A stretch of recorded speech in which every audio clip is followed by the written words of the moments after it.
C'est lui, le visage de l'opposition burkinabé ces 10 dernières années. En une décennie seulement, Zéphirin Diabré a réussi à hisser l'UPC, le parti qu'il a créé en 2010, au sommet de la pyramide des partis de l'opposition.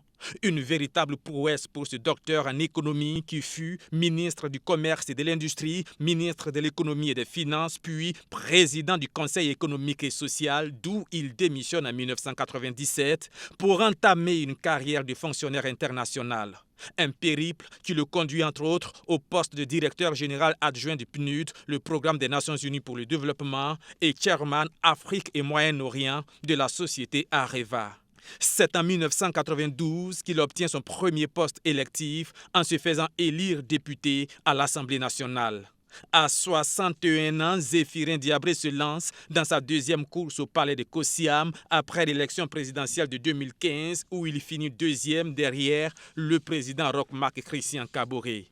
Une place presque anecdotique. Ce qu'on retient surtout de cette époque, c'est lorsque le candidat Zéphirin Diabré adresse ses félicitations à son adversaire et président élu, alors même que les résultats ne sont pas encore officiels, coupant court à toute forme de revendication de ses militants qui criaient à la fraude.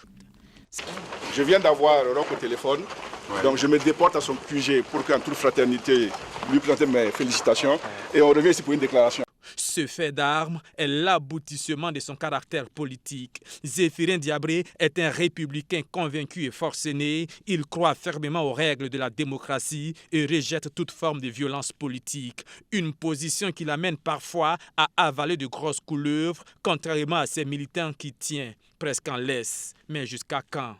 Pour certains observateurs, en voulant coûte que coûte rester républicain, Zéphirin Diabré fait preuve de naïveté. Mais lorsqu'on tente de le déstabiliser avec la crise au sein du groupe parlementaire UPC, il fait preuve d'une résistance féroce, alliant stratégie et fermeté, remobilisant sa base avec pour apothéose le gigantesque congrès de son investiture du 25 juillet 2020.